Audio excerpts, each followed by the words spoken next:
శ్రీ సాయి సచ్చరిత 20వ అధ్యాయం. శ్రీ గణేశాయ నమః. శ్రీ సరస్వత్యై నమః. శ్రీ గురుభ్యో నమః. శ్రీ కులదేవతాయై నమః. శ్రీ సీతారామచంద్రాభ్యాం నమః.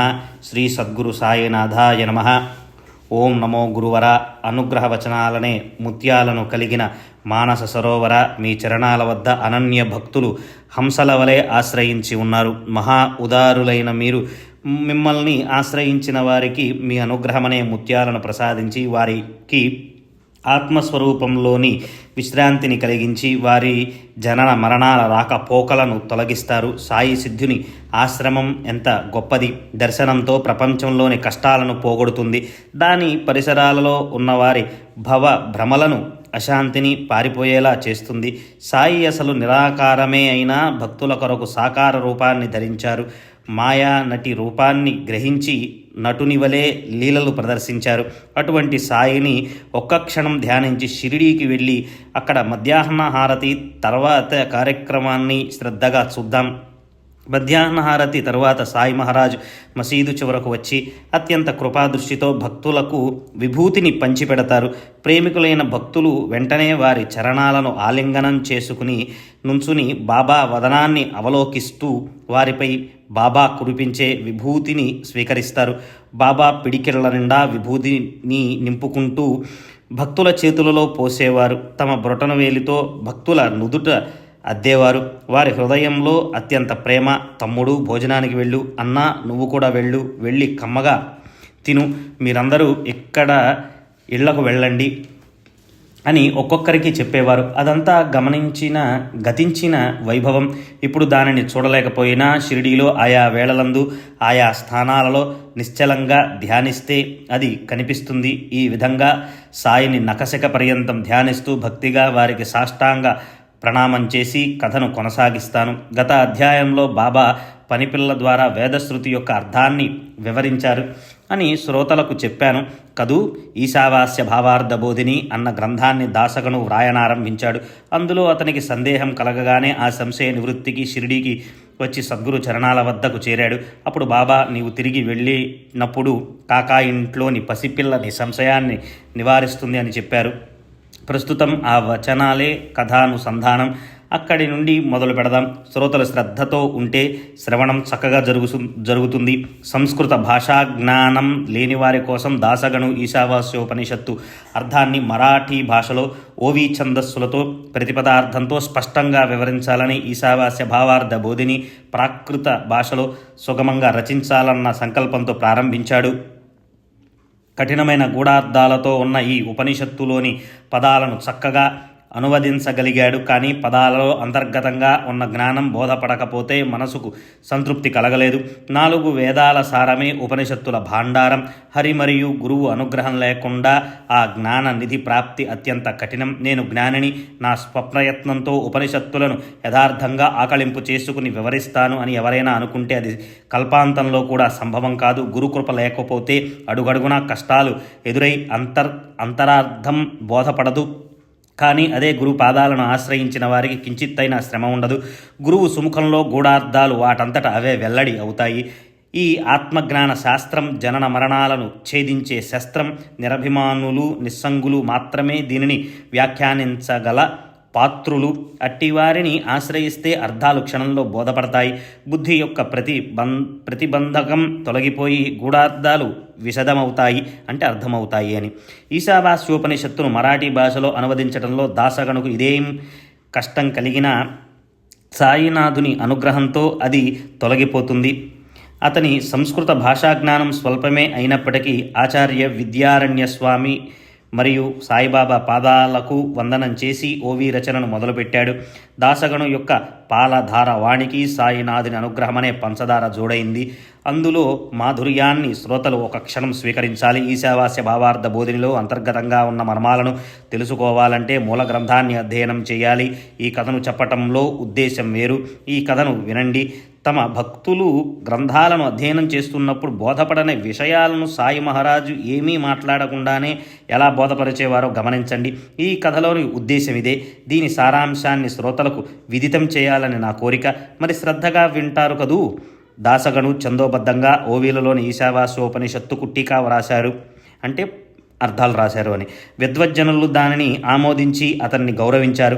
అతని మనోభీష్టం నెరవేరింది. కానీ అతనికి ఒక సందేహం ఉండిపోయింది. దానిని అతడు పండితుల ఎదుట ఉంచాడు. ఘనంగా విస్తారమైన చర్చలు జరిగాయి. కానీ దానిని ఎవరూ సంతృప్తికరంగా తీర్చలేకపోయారు. ఇంతలో ఏదో కారణంగా దాసగను షిరిడీ వెళ్ళటం తటస్థించి అతని సంశయ నివారణం సహజంగా జరిగింది. దాసగను సాయి దర్శనానికి మసీదుకు వెళ్ళి శ్రీహరి చరణాలపై ఉంచి సాష్టాంగ నమస్కారం చేసి సంతుష్టుడయ్యాడు. సత్పురుషుల అనుగ్రహం, అవలోకనం, వారి నోటి నుండి వెలువడే మధుర వచనాలు, వారి మందహాస వదనం భక్తులకు శుభప్రదం. సత్పురుషుని దర్శన మాత్రంతో సకల దోషాలు క్షాళనమవుతాయి. అట్టి వారి సన్నిధానంలో ఎల్లప్పుడూ ఉండగలిగిన వారి పుణ్యాన్ని ఎంతని వర్ణించగలను? ఏం గణు, ఎక్కడ నుండి రాక? అంతా కుశలమేనా? మనసు ప్రసన్నంగానే ఉంది కదా అని బాబా దాసగణుని ప్రశ్నించారు. మీ అనుగ్రహ ఛత్రం ఉండగా నేనెందుకు దుఃఖించాలి? బాగా ఆనందంగా ఉన్నాను అని జవాబిచ్చాడు. మీకంతా తెలుసు, అయినా నా లోకోపచారంగా అడుగుతున్నారు. మీరు క్షేమ సమాచారాలను ఎందుకు అడుగుతున్నది నాకు తెలుసు. ఒక కార్యాన్ని నాతో స్వయం ఆరంభింపచేసి అది రంగు రూపాలతో ఒక దశకు వచ్చాక మధ్యలో దానిని ఎవరూ పరిష్కరించలేని సమస్యను తెచ్చిపెడతారు అని చెప్పాడు. అలా ఆ ఇద్దరు పరస్పరం ముచ్చటించుకుంటూ ఉండగా దాసగను బాబా చరణ సంవాహన చేస్తూ ఈశావాస్య భావార్థ బోధిని గురించి అడిగాడు. బాబా ఈశావాస్య భావార్థ బోధిని రచిస్తుంటే నా మనసులో ఏవో సందేహాలు కలిగి కలం ఆగిపోయింది. వానిని విడమర్చి చెప్పండి అని జరిగినదంతా బాబా చరణాల వద్ద మొరపెట్టుకుని తన సంశయాలు తీరటం కష్టమని తెలియచేశాడు. సాయినాథ, ఈశావాస్య ఉపనిషత్ కథ వ్రాయటంలో నా గ్రంథ పరిశ్రమ వృధాయే అని మీకు బాగా తెలుసు. నా సందేహం తీరకపోతే గ్రంథం సరిగ్గా అర్థం కాదు అని విన్నవించుకోగా సాయి మహారాజ్ అతనిని ఆశీర్వదించి, నీవు నిశ్చింతగా ఉండు, ఇందులో కఠినమైనది ఏముంది? నీవు ఎక్కడి నుండి వచ్చావో అక్కడికి మరలా వెళ్ళినప్పుడు కాకా పని మనిషి నీ సందేహాన్ని తీరుస్తుంది అని చెప్పాడు. కాకా అంటే బాపు సాహెబ్ దీక్షితు. బాబాకు ప్రేమమయ భక్తుడు. కాయా వాచా మనసా ఎల్లప్పుడూ గురుసేవలో ఉండేవాడు. ప్రసిద్ధి చెందిన బొంబాయి పట్టణానికి కొంత దూరంలో పార్లే అన్న ఊర్లో ఈ హరి ఉంటాడు. అతని అసలు పేరు హరి. అది అమ్మా నాన్న పెట్టిన పేరు. జనులు అతన్ని బాపు సాహెబ్ అని పిలిచినా బాబా వద్ద అతనికి మరో మూడో పేరు. బాబా కాకా మహాజనిని బడే కాకా అని, నిమోంకర్ని ముసలి కాకా అని, బాపు సాహెబ్ను కుంటి కాకా లేదా బొంబాయి కాక అని పిలిచేవారు. తల్లి తండ్రి ఒక పేరు పెడతారు, రాశిని బట్టి మరో పేరుంటుంది, ముద్దుగా మరో పేరుతో పిలుస్తూ ఉంటారు. అలా అనేక రకాల పేర్లు. సాయి మహారాజ్ విచిత్రమైన పేర్లు పెట్టేవారు. ఆ పేర్లతో ఎప్పుడూ వారు చలామణి అయ్యేవారు. వానిని భక్తులు ప్రేమగా బిరుదుల వలె తలచేవారు. ఒకసారి భిక్షు ఒక్కోసారి కాకా అంటూ బాబా వేసిన ముద్రతోనే దీక్షితు షిరిడీలో కాకా అని ప్రసిద్ధుడయ్యాడు. కాకా పని మనిషి సంశయాన్ని ఎలా తీర్చగలదా అని దాసగణుకు మరియు అందరికీ కూడా ఆశ్చర్యం కలిగింది. పని మనిషే కదా, ఆమెకు అంత శాస్త్రజ్ఞానం ఉంటుందా? ఏం వింత, ఇదంతా విచిత్రంగా ఉంది. వేదశృతి యొక్క వ్యుత్పత్తి జ్ఞానం ఎక్కడ? పసిపిల్ల జ్ఞానం ఎక్కడ? సాయి మహారాజు పరిహాసం చేశారని జనులు అనుకున్నారు. బాబా కేవలం వినోదానికే అలా అన్నారని అందరికీ అనిపించింది. కానీ బాబా వినోదంగా చెప్పినా అది సత్యమే అవుతుంది. దాసగణుకు అనిపించినా బాబా అన్న మాటలు విని అవి ఊరికే పైకి అన్నవి అని అందరికీ అనిపించింది. కానీ దాసగణుకు అవి సత్యమని తెలుసు. వారి మాటలలో ఏ లీల ఉందో చూడాలని భక్తులు ఆతృతపడ్డారు. అది వినోదానికి పలికిన వాణి కావచ్చు, కాకాను పోవచ్చు. కానీ అది ఏ కారణంగా లేకుండా ఎన్నటికీ ఉండదు. బాబా పలికిన ఒక్కొక్క అక్షరంలోనూ అర్థం అనే నిధి ఉంటుంది. వారు తమ నోటితో చెప్పినవి ఏవైనా అవి ఒట్టి మాటలు కావు, అవి బ్రహ్మలిఖితాలు. ఒక్క అక్షరమైనా వృధా కాకుండా సమయానికి సరిగ్గా కార్యాన్ని సాధిస్తాయి అని దాసగణుకు బాగా దృఢ నమ్మకం. వారి భావాన్ని బట్టి, విశ్వాసాన్ని బట్టి ఫలితం ఉంటుంది. భావన ఎలా ఉంటే ఫలితం కూడా అలానే ఉంటుంది. విశ్వాసం ఎంతగా ఉంటే బలం కూడా అంతగా ఉంటుంది. అంతఃకరణం ఎంత ప్రేమమయంగా ఉంటే వారి జ్ఞానం కూడా అంత నిర్మలంగా ఉంటుంది. బాబా జ్ఞానులకు శిరోమణి. వారి వాణి అసత్యం కాదు. వారు తమ భక్తుల కొరకు వారి కోరికలను నెరవేరుస్తానని ప్రతిజ్ఞ బూనారు. గురువచనాలు అసత్యం కావు. ఈ కథను బాగా మనసున పెట్టుకుని వినండి. భయ బాధలన్నీ హరించుకుపోయి సాధనా మార్గంలో ప్రవేశిస్తారు. దాసగను పార్లేకు చేరుకుని కాకాసాహెబ్ దీక్షిత్ ఇంటికి వెళ్ళాడు. కాకా యొక్క పని మనిషి తన కార్యంలో ఎలా సహకరిస్తుందో చూడాలని అతనికి ఉత్సుకతగా ఉంది. మరునాడు ఉదయం దాసగను ఇంకా శయ్యపైన సుఖమైన నిద్రలో ఆనందంతో ఉండగా ఒక విశేషం జరిగింది. ఎవరో ఒక రైతు బిడ్డ మంజుల స్వరంతో గానం చేస్తూ ఉంది. ఆ స్వరంలోని మాధుర్యం దాసగను హృదయంలోకి చొచ్చుకునిపోయింది. దీర్ఘంగా ఆలాపయుక్తంగా పాడిన ఆ పాటలోని చక్కటి పదాలను కూర్పును విని అతని మనసు తల్లీనమవటంలో అతడు మరింత శ్రద్ధగా వినసాగాడు. శబ్దానికి మెలకువ కలిగి వెంటనే పాటలోని అర్థాన్ని శ్రద్ధగా వినేసరికి అతని మనసు ప్రసన్నమైంది. చక్కటి స్వరంతో ఇంత శ్రావ్యంగా పాడే ఈ అమ్మాయి ఎవరై ఉంటుంది? ఈశావాస్యోపనిషత్తులోని చిక్కు సమస్యను తీర్చేది ఈ అమ్మాయేనా? బాబా చెప్పిన పసిపిల్ల ఈమెనా? సంస్కారం లేని వాణి నుండి వేద శృతికి అర్థాలు తెలియజేసిన పిల్ల ఎవరో చూడాలని అనుకుని బయటకు వెళ్ళి చూడగా నిజంగానే ఒక రైతు బిడ్డ కాకా ఇంట్లో మోరీ వద్ద అంట్ల గిన్నెలు తోముతోంది. వాకబు చేయగా ఆ పిల్ల దీక్షిత్ ఇంట్లో నామ్య అనే నౌకరు చెల్లెలు అనే విషయం తెలిసింది. ఈమె కాకా పని మనిషి. ఈమె గానం ద్వారానే దాసగను సంశయం తొలగింది. ఏనుబూతు నోటి నుండి వేద పఠనాన్ని చేయించగల సత్పురుషులు ఏం చేయలేరు. అలా ఆ పిల్ల యొక్క గానంతో దాసగను మనసు తృప్తి కలిగింది. బాబా పరిహాసంలోని మహిమ అందరికీ తెలిసింది. దాసగను కాకా ఇంట్లో పూజ గదిలో దేవుని పూజకు కూర్చొని ఉండగా ఈ పాటను విన్నాడని కొందరు అంటారు. ఏమైనా కానీ తాత్పర్యం ఒకటే. సాయి మహారాజ్ తమ భక్తులకు అనేక మిషలతో ఎలాంటి శిక్షణను ఇచ్చేవారో అవలోకించండి. మీ ప్రదేశాలలో కూర్చొని నన్ను అడగండి. ఊరికే అరణ్యాలలోనో లేక ఎక్కడెక్కడో వ్యర్థంగా తిరగటం ఎందుకు? మీ జిజ్ఞాస నేను తీరుస్తాను. నాపై విశ్వాసం ఉంచండి. నేను అన్ని ప్రదేశాలలో వ్యాపించి ఉన్నాను. నేను లేని ఖాళీ చోటు లేదు. భక్తుల భావాన్ననుసరించి ఎక్కడైనా సరే ఎలా అయినా ప్రకటనమవుతాను అని చెప్పేవారు బాబా. 8 ఏళ్ల వయసు గల పసిపిల్ల చిరిగిపోయిన గొడ్డ ముక్కను నడుముకు కట్టుకుని ఉన్నది. అయినా నారింజ రంగు చీర అందాన్ని వర్ణిస్తూ చక్కటి స్వరంతో పాట పాడసాగింది. ఆ జరీ చీర ఎంత గొప్పగా ఉంది, చీర అంచు ఎంత అందంగా ఉంది, దాని కొంగు ఎంత ఆకర్షణీయంగా ఉంది అని పాడటంలో ఆ పిల్ల లీనమైపోయింది. కడుపు నిండా తినటానికి తిండి లేదు, ఒంటి నిండా కప్పుకోవటానికి పాత బట్ట కూడా లేదు. అయినా ఎవరిదో నారింజ రంగు చీరను వర్ణిస్తూ ఆ పిల్ల సంతోషంగా కనిపించింది. ఆ పిల్ల యొక్క దైన్య స్థితిని, ఆమె మనసులోని ఆనందాన్ని చూచి దాసగణుకు జాలి కలిగి మోరేశ్వరునితో ఏం చెప్పాడంటే, ఆ పిల్లకు ఒంటి నిండా బట్టలేదు, ఒక చీర ఆమెకివ్వు. నీ సేవకు పరమేశ్వరుడు ప్రసన్నుడవుతాడు, నీకు పుణ్యం కూడా వస్తుంది. మోరేశ్వరుడు అసలే దయా హృదయుడు. ఆ పైన దాసగణుని విన్నపం, అందమైన చీరను కొని సంతోషంగా ఆ పిల్లకు అందచేశాడు. రోజు సద్యాన్నం తినే వారికి పంచభక్ష్యాలు లభించినట్లుగా ఆ చీరను చూచి ఆ పిల్ల చాలా సంతోషించింది. మరునాడు ఆ చీరను కట్టుకుని గిరగిరా తిరుగుతూ ఆనందంగా ఆడుకుంటుంది. ఆమె ఇతర పిల్లల కంటే గొప్పగా కనిపించింది. ఆ చీరపై ఎంత ప్రేమ! ఆమె మరునాడు కొత్త చీరను దాచుకుని మునిపటి వలె చింకి గుడ్డను చుట్టుకుంది. అయినా అసంతృప్తిగా అగుపించలేదు. కొత్త చీర కట్టుకోలేదు. అయినా భావన మారటం వలన మునుపటి ఆమె దైన్య స్థితి తొలగిపోయినట్లు దాసగణుకు అనిపించింది. ఆ పిల్ల కొత్త చీరను ఇంట్లో దాచుకుని చింకి గుడ్డను కట్టుకుని వచ్చినా ఆమె మనసులో కొత్త చీర కట్టుకోలేదన్న బాధ లేదు, లోటు లేదు. పేదరికం వలన పాత బట్టలు కట్టుకున్నా బాగా ఉన్నప్పుడు కూడా అట్లే చేయండి. దీనిని పేదరికం సంపన్నంగా ఊరేగటం అని అంటారు. మనసులోని భావాన్ని బట్టి సుఖదుఖాలు. దాసగణు యొక్క సమస్య ఈ విధంగా తీరగా అతనికి ఈశావాస్యోపనిషత్తు యొక్క సారాంశం తెలిసి దాని అర్థం వెంటనే బోధపడింది. ఈ బ్రహ్మాండమంతా పరమేశ్వరునిచే వ్యాపింపబడి ఉన్నప్పుడు మరి అతడు లేని ఖాళీ స్థలం ఉన్నది అని ఎవరనుకుంటారు? పరబ్రహ్మ పూర్ణం. ఈ జగత్తు కూడా పూర్ణం. పూర్ణ బ్రహ్మ నుండి పూర్ణ జగత్తు ఉద్భవించింది. పూర్ణం నుండి పూర్ణం తీసివేస్తే పూర్ణమే మిగులుతుంది. పసిపిల్ల యొక్క పేదరికం ఈశ్వరుని అంశం. చింకి చీర కూడా ఈశ్వరుని అంశము. దాత దానం చేయటం, వీని అన్నిటిలోనూ ఒకే ఈశ్వరుడు నిండి ఉన్నాడు. నేను నాది అన్న భావాన్ని పారద్రోలి ఎప్పుడూ నిరభిమానంగా ఉంటూ దేనిని అభిలషించకుండా సుఖాలను త్యాగపూర్వకంగా అనుభవించాలి.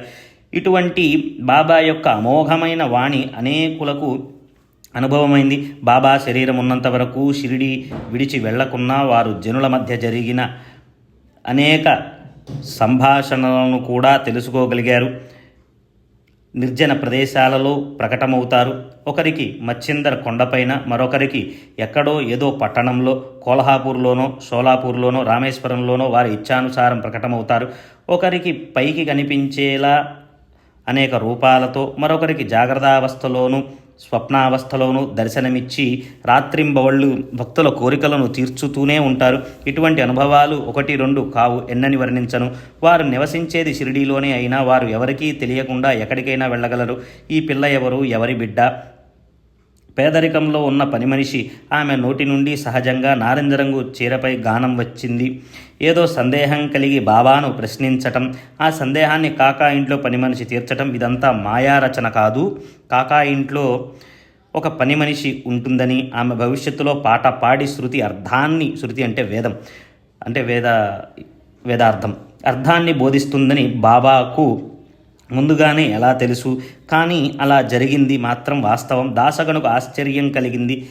అతని సందేహము తీరి ఈశావాస్య ఉపనిషత్తు బాగా బోధపడింది.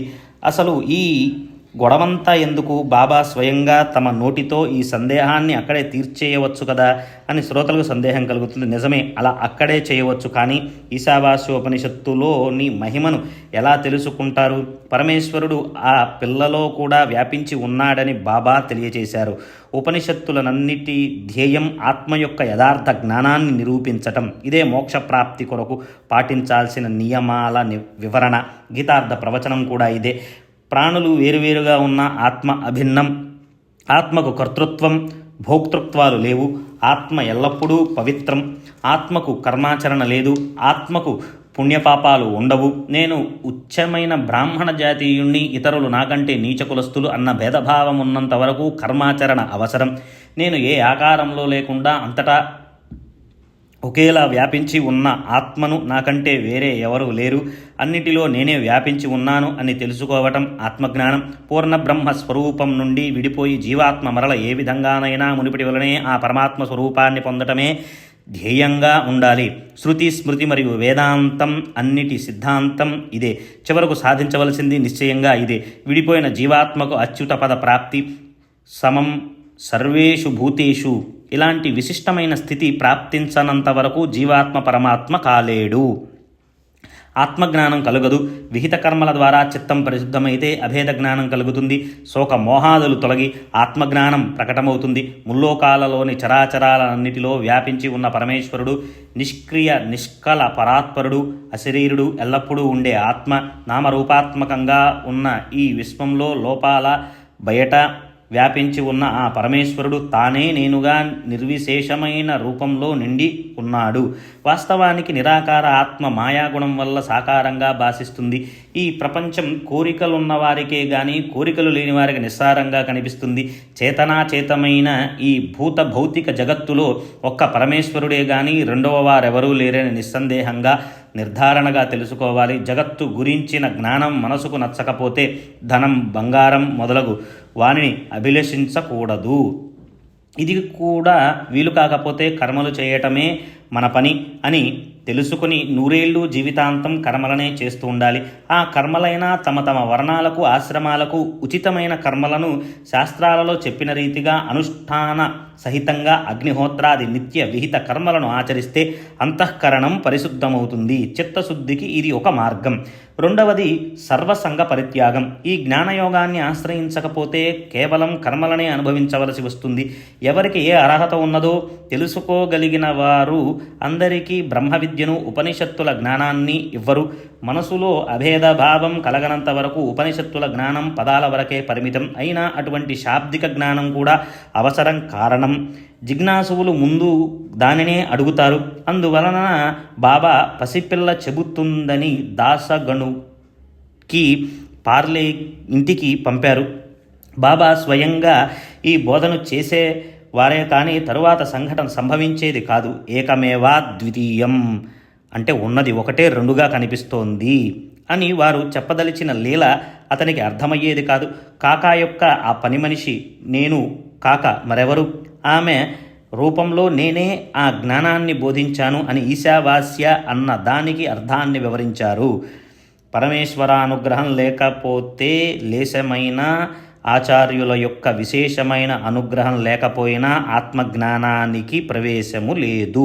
సిద్ధుల ఉపదేశమే అవసరం. ఆత్మను ప్రతిపాదించేవి మరియు సర్వత్రా నేనే, నేను కాక ఎక్కడా ఎవరూ లేరు అని తెలిపే శాస్త్రాలను మాత్రమే శ్రవణం చేయాలి. అలా ఆత్మతత్వం గురించి వివరంగా తెలిసిన తరువాత ఎవరు నేను ఆత్మను అన్యుణ్ణి కాను అని అభేదానుసంధానం చేస్తారో ఎవరైతే వారికే ఆత్మ ప్రసన్నమవుతుంది. ఈ విధంగా ఆత్మనిరూపణ జరిగితే ఇట్లే ఆత్మానుసంధానంలో ఉంటే, ఇట్లే ఆత్మతత్వంలో నిశ్చలంగా స్థిరపడి ఉంటే పరమాత్మ ప్రాప్తి. తర్వాతి అధ్యాయంలో వినాయక ఠాకూర్ మొదలగు వారి కథలను శ్రద్ధగా శ్రవణం చేస్తే శ్రోతలు పరమార్థ జ్ఞానానికి ఆకర్షితులవుతారు. ఆ కథలు కూడా ఇట్లే మాధుర్యంగా ఉంటాయి. వానిని వింటే శ్రోతల కోరిక తీరుతుంది, పురుషుల దర్శనాభిలాష తీరుతుంది. సూర్యుడు ఉదయించగానే అంధకారం తొలగిపోయేలా ఈ కథామృత పానంతో మాయ హరించుకొని పోతుంది. మాటలకు అందని సాయి యొక్క లీలలు వారి తప్ప ఎవరు చెప్పగలరు? నన్ను ఒక నిమిత్త మాత్రునిగా చేసి వారే తెలియచేస్తున్నారు. స్వస్తి. శ్రీ సంత సజ్జన ప్రేరితము భక్త హేమాడ పంతు విరచితము అయిన శ్రీ సాయి సమర్థ సచ్చరితంలో ఈశావాస్య భావార్థ బోధనం అను 20వ అధ్యాయం సంపూర్ణం. శ్రీ సద్గురు సాయినాథార్పణమస్తు. శుభం భవతు.